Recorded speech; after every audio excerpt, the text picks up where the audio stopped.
The biblical book of Revelation tells us that there is a time coming when everyone will be compelled to receive a mark on his forehead or on his hand. Without that mark, you will not be able to buy or sell. But God's wrath will be poured out on those who accept it. What is that mark? Do you know? Many people look in all the wrong places to understand this mysterious mark of the beast. Speculations abound.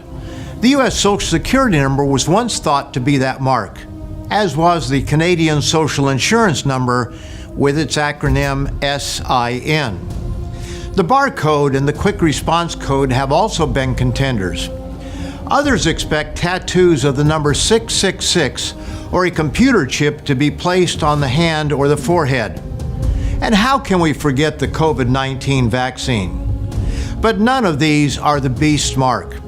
On today's Tomorrow's World program, I'll discuss from the pages of the Bible what that mysterious mark is. I'll be right back in 5 seconds to show you what the Bible reveals about the mysterious mark of the beast.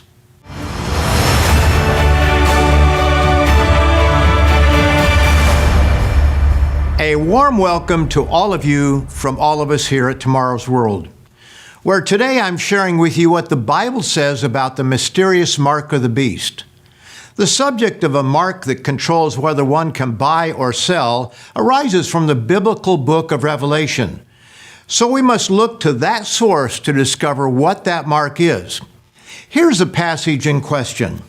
He causes all, both small and great, rich and poor, free and slave, to receive a mark on their right hand or on their foreheads, and that no one may buy or sell except one who has the mark, or the name of the beast, or the number of his name. Now, before we go running off into the sunset looking for this mark, let's stop and consider the obvious and most fundamental point in understanding this mark. The mark is of the beast. Yes, it's the beast's mark. Any mark from any other source cannot be his mark. While it is popular to focus on barcodes, social insurance numbers, tattoos, and computer chips, we must first focus on identifying this beast if we are to understand his mark. So who or what is this beast? We begin our study in the biblical book of Daniel. There we read how King Nebuchadnezzar had an unusual dream and how God revealed its meaning to the prophet Daniel. We'll begin in Daniel, the 2nd chapter, and verse 31. You, O king, were watching, and behold a great image. This great image, whose splendor was excellent, stood before you, and its form was awesome. This image's head was of fine gold, its chest and arms of silver, its belly and thighs of bronze, its legs of iron, its feet partly of iron and partly of clay. You might be thinking right now, how can a king's dream 2,500 years ago have anything to do with me? Isn't this just a child's bedtime story? This thought could not be more wrong. Daniel explained to the king that this figure of a man represented 4 kingdoms. The head of gold was his Chaldean empire. History shows that the 3 that followed were the Medo-Persian, the Greco-Macedonian, and the Roman empires. Notice that this prophecy covers the time from Nebuchadnezzar all the way down to the second coming of the Messiah, Jesus Christ, and the setting up of his kingdom. And in the days of these kings, the God of heaven will set up a kingdom which shall never be destroyed. And the kingdom shall not be left to other people. It shall break in pieces and consume all these kingdoms, and it shall stand forever. Inasmuch as you saw that the stone was cut out of the mountain without hands, and that it broke in pieces the iron, the bronze, the clay, the silver, and the gold, the great God has made known to the king what will come to pass after this. Let's now go to Daniel 7, where it elaborates further on these 4 worldly empires. This time, rather than an image of a man made of different materials, we find these same empires described as 4 wild beasts. The first was like a lion with eagle's wings, the second like a bear, the third was a 4-headed leopard, and the fourth was, as we see Daniel 7 verse 7, dreadful and terrible, exceedingly strong. It had huge iron teeth. It was devouring, breaking in pieces, and trampling the residue with its feet. It was different from all the beasts that were before it, and it had 10 horns. Verses 17 and 23 clearly show that the words king and kingdom are used interchangeably. And as in chapter 2, this fourth kingdom ends at the return of Christ when he sets up his kingdom.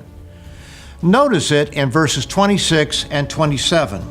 But the court shall be seated, and they shall take away his dominion, to consume and destroy it forever.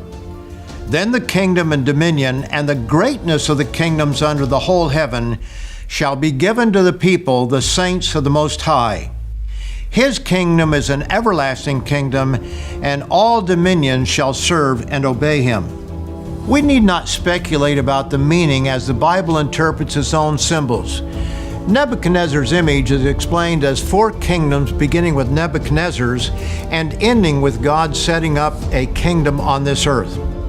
We're told that the 4 beasts of Daniel 7 represent 4 kings or kingdoms, and the 4th ends with God's kingdom.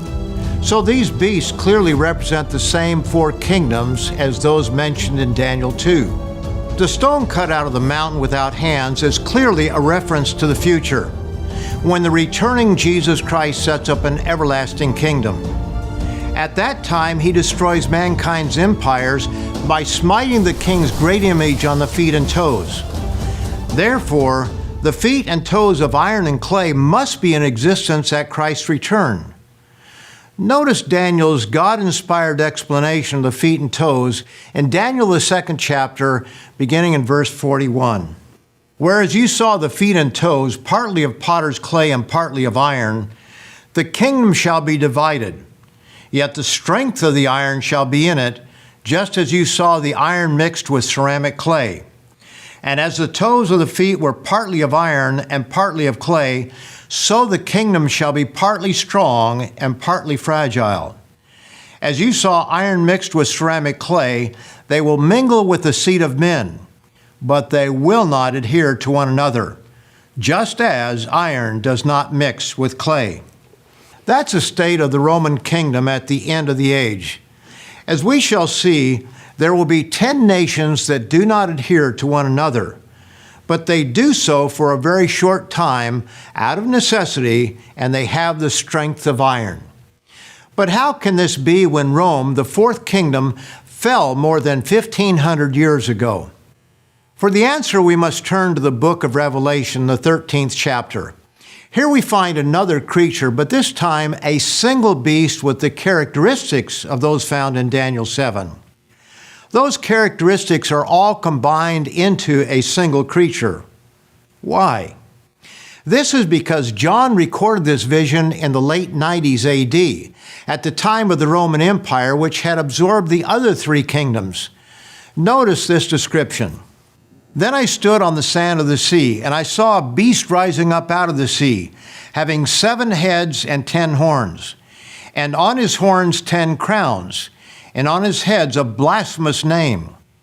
Now the beast which I saw was like a leopard, his feet were like the feet of a bear, and his mouth like the mouth of a lion.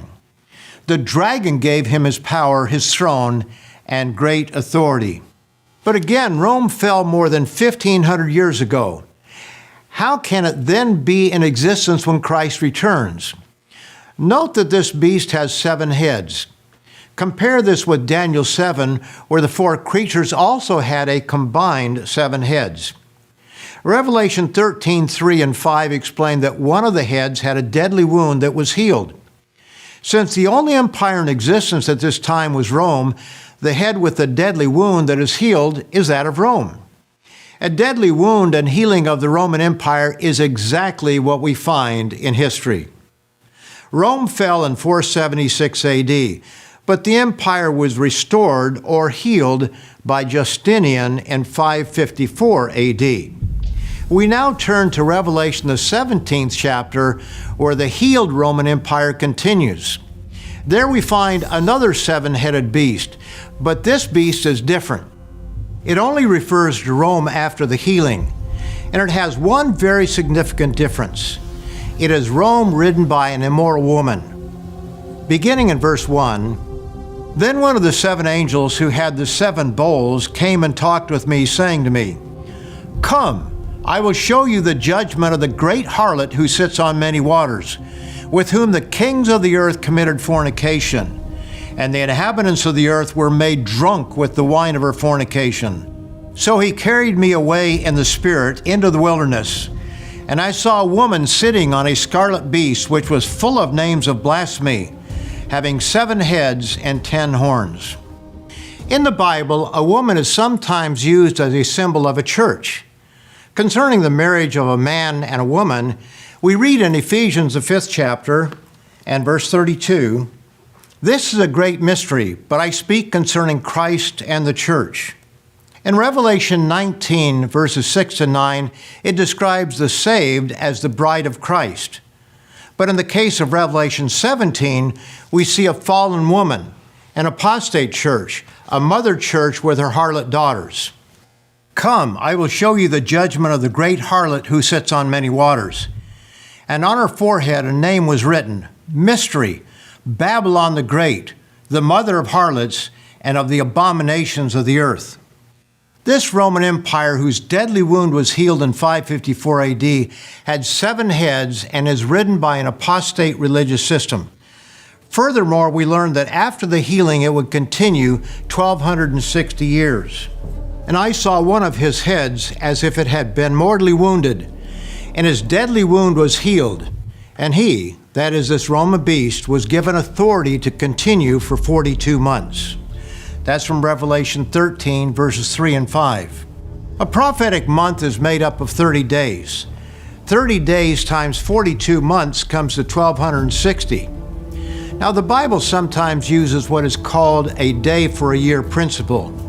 In this case, the beast would continue after its healing for a period of either 1,260 days or 1,260 years. The context in history shows us that it is the latter, 1,260 years. History reveals that the Roman Empire, now ridden by an apostate church, was restored by Justinian in 554 AD. The empire diminished and was revived 4 more times. The second restoration came in 800 AD when, on Christmas Day, as Charlemagne knelt before St. Peter's altar in prayer, Pope Leo suddenly produced a jeweled crown and set it upon the king's head. After Charlemagne, the empire again deteriorated, but was revived a 3rd time under Otto I. Like Charlemagne, Otto received his throne through the papal claim that the Roman Church had been the only imperial elector since the early 4th century. The Holy Roman Empire was thus to a large extent German in its ethnic and political base, Christian in its moral justification, and Roman in its claim to legitimacy and universality. Charles V and Napoleon constituted the 4th and 5th restorations.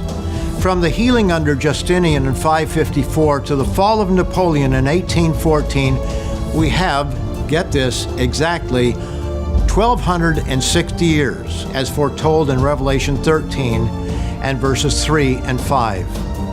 Revelation 17 tells us that there would be 2 more revivals after the 5 during the 1,260 years.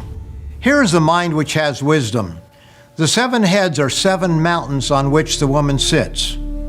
Rome is built on 7 hills. There are also 7 kings. 5 have fallen, that was between 554 and 1814. 1 is, that's Hitler and Mussolini, and the other has not yet come. And when he comes, he must continue a short time. The one to come will be made up of 10 kings or nations with the strength of iron and the fragility of clay. This will take place in the near future, and when it does, remember where you heard this. God is not happy with those who take the beast mark. It's a sign of disobedience. It cannot simply be a computer chip or barcode. It's the beast mark, and the beast fights against Christ at his return. The 10 horns which you saw are 10 kings who have received no kingdom as yet, but they receive authority for 1 hour as kings with the beast.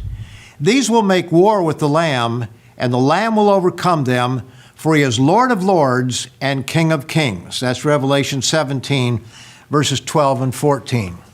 It may surprise you to know that the Bible speaks of another mark. Few people realize that God gave a sign that identifies His people. Read it for yourself in Exodus, the 31st chapter, and verse 13. Speak also to the children of Israel, saying, Surely my Sabbaths you shall keep, for it is a sign between me and you throughout your generations, that you may know that I am the Lord who sanctifies you or sets you apart. Some wrongly reason that Jesus changed the Sabbath to the first day of the week. But the Bible and early church history show that Jesus, His apostles, and the first century Church of God continued to observe the day God sanctified at creation long before Moses. As we read in Genesis, the 2nd chapter, and in verse 3, Then God blessed the seventh day and sanctified it, because in it He rested from all His work which God had created and made. And Jesus declared to those who were misapplying the Sabbath that the Sabbath was not done away with, but it was made for man, and not man for the Sabbath. Therefore the Son of Man is also Lord of the Sabbath. Now think about this. You're not Lord of something that does not exist. The devil is a great counterfeiter. Speaking of false ministers, Paul wrote in 2 Corinthians, the 11th chapter, For such are false apostles, deceitful workers, transforming themselves into apostles of Christ. And no wonder, for Satan himself transforms himself into an angel of light. Therefore it is no great thing if his ministers also transform themselves into ministers of righteousness. We've seen that God has a sign that identifies His people, the seventh-day Sabbath. But Satan also has a sign, a mark, that identifies those who are his. Daniel 7 speaks of a stout horn which can be connected to the woman who rides the beast of Revelation 17. Here's what Daniel 7:25 reveals about this horn. He shall speak pompous words against the Most High, and shall intend to change times and law. Notice that it says, intend to change times and law. It was not Jesus or the Apostle Paul who changed the day of rest set aside by God at creation. It was Roman Emperor Constantine who changed the Sabbath to Sunday. From Erdman's Handbook to the History of Christianity, the Christian Sunday was not made a day of rest until Constantine decreed it in AD 321. Constantine was a sun worshiper. When in 321 Constantine made the first day of the week a holiday, he called it the Venerable Day of the Sun, Sunday. But what about the mark being placed on the hand and in the forehead?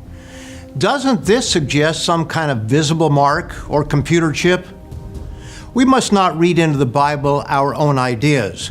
We must let the Bible explain its own symbols. A sign on the hand and forehead does not suddenly appear in Revelation. Far from it. This symbolism is used as an identifying sign of obedience to God.